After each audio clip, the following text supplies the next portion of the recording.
processing or accessing two-dimensional arrays. When we discussed the processing one-dimensional array, we used a single for loop.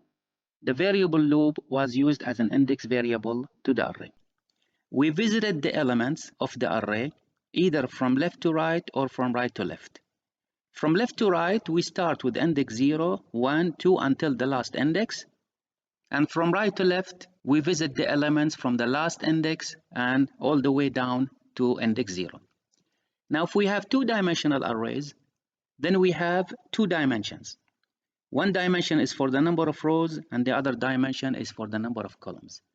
Therefore, we need also loops to process the array, but this time we need nested loops. When we say nested loops, it means a loop inside another loop. So we have outer loop and we have inner loop. Now it makes a difference how we process the array elements, because we need to do it in a systematic way. For one-dimensional array, the systematic way is to visit every element one after the other using a loop variable that is incremented by 1. As we said, either from left to right or right to left. Now for two-dimensional arrays, how to do that? There are two ways. Either you visit the elements row by row, or you visit the elements column by column. Now to visit the elements of the two-dimensional array row by row, this is how it is done. First, you visit the first row, element by element, from left to right, or maybe you can do it from right to left as well. And then you finish from the first row, then you go to the second row, also from left to right. Once you finish from the second row, then you go to the third row, fourth row, so you are visiting the array elements row by row. The other way to process the array is by visiting the elements column by column. So first you visit all elements in the first column. Once you finish, you go to the next column. Once you finish, you go to the next column until the last column is processed. Now for row by row, as you see in the animation here, that we are visiting the elements from left to right. But you can also visit the elements from right to left. But the point here is that you need to visit the elements row by row. Likewise for column by column, we are visiting the columns from start until the end, but you can do backward as well. But the point again is that you need to visit every column one after the other. After understanding how to process or access two-dimensional arrays elements in a systematic way, either row by row or column by column, now is the time to see how to implement that in a Java code. We are going to use nested loops, so programs that process two-dimensional arrays can do so with nested loops. Again, what does it mean by nested loop? It means you have a loop inside another loop. We have an outer loop and we have an inner loop. To determine the processing type, either row by row or column by column, it is determined by the outer loop. If you write the outer loop that counts number of rows, then we are processing the array row by row. And if you write the outer loop for the number of columns, then you are processing the array column by column. Of course, if you make one loop for one dimension, you have to make the other loop for the other dimension. So if the outer loop is for the rows, then the inner loop should be for the columns and vice versa. So let me show you how to implement this in a Java for row by row processing. For row by row processing, imagine we have a two-dimensional array called scores of integers. It has 3 rows and 4 columns. Now we have nested loops, so we have a for loop that has another for loop inside it. If you want to process the array, the two-dimensional array, row by row, then make the outer loop responsible for counting the number of rows. This is why we are labeling the for loop variable as row, to tell us that this loop is responsible for number of rows.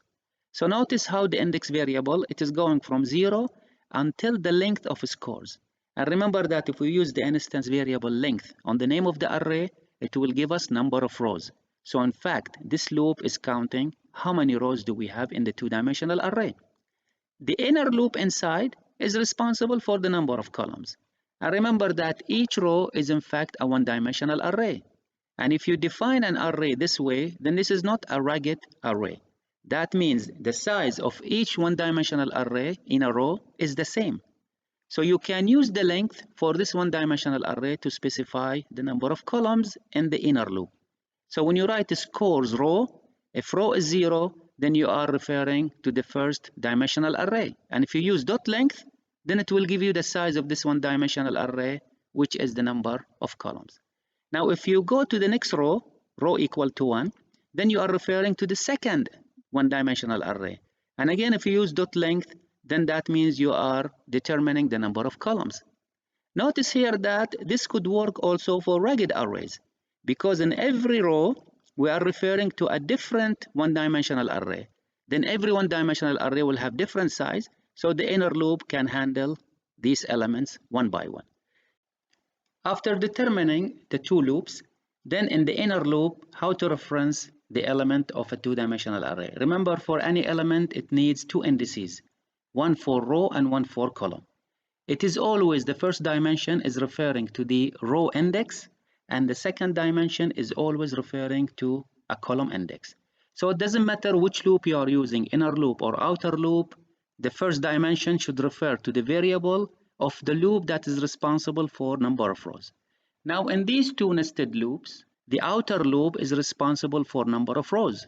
What is the variable we are using for this loop? It is row. So you have to use this variable as an index variable for the first dimension.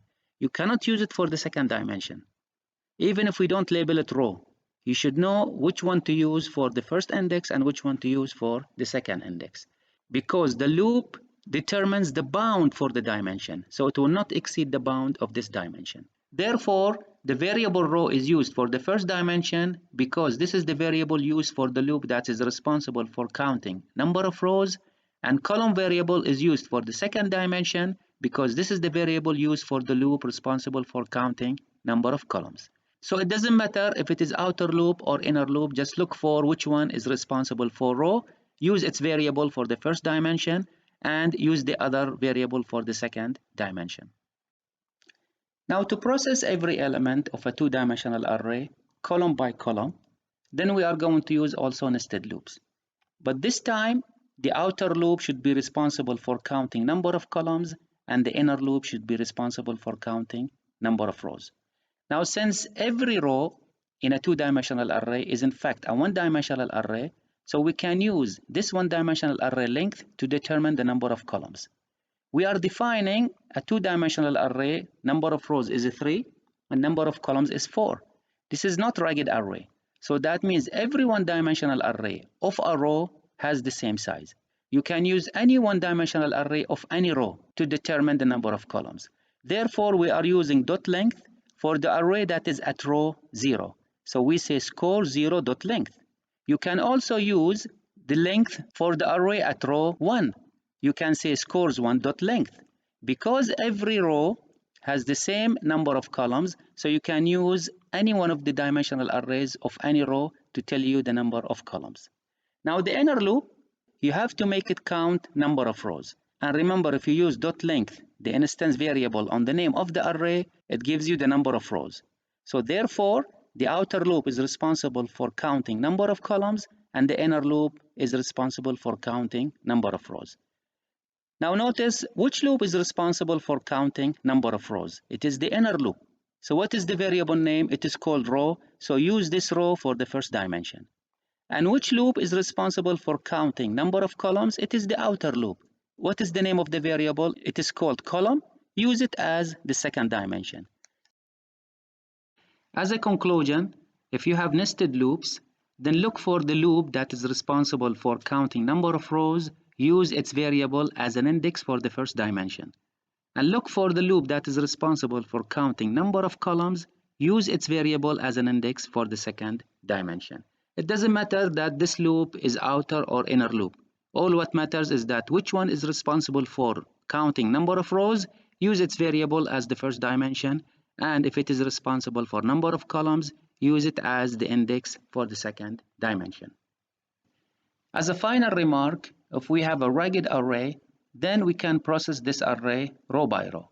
However, it is very difficult to process it column by column. Why?